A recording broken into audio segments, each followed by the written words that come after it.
Hi, welcome. This is my 3D mask pattern tutorial. This is just to help get you started. I'm going to do a video on how I assemble my 3D mask, but I thought I would do the pattern first. When I first did this, I didn't think I needed the pattern, but then I decided I did. It did help. And I used cardstock from like when I make cards or just a little bit heavier than a piece of paper.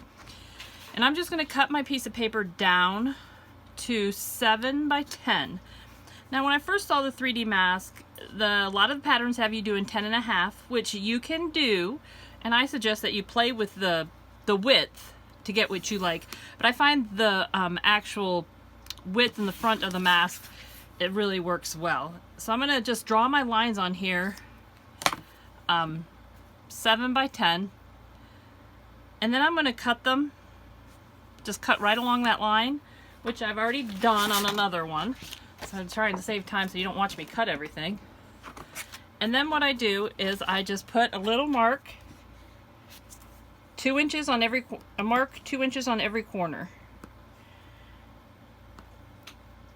And then take your tool, or just anything to make a straight line. And if you're brave, you don't even need to do that. Just use your scissors and cut from mark to mark. So then you're going to end up, so after you do that, you'll end up with a pattern like this. And what I like about having the pattern is that I can take my fabric.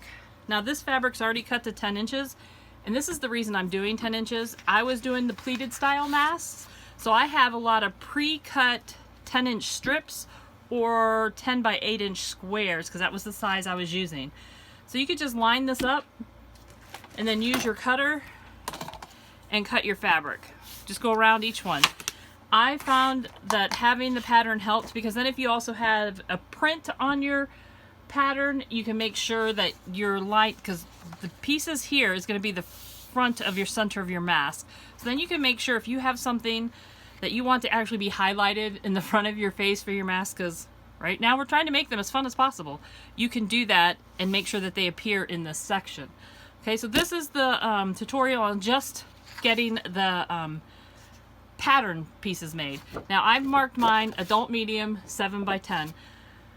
I have done 7.5 by 10 with 2-inch corners out, and I call that an adult large. And if you have somebody with a really large head or a long face, the large might help. But I found that the adult medium really fits everybody. And if you want to do a child size, I just cut the 7 down to 6. So I do 6 by 10. I still leave the 10 inches on the width, because I find that it really helps in the way that I structure my mask. And I'll do a tutorial on actually assembling the mask in the next video.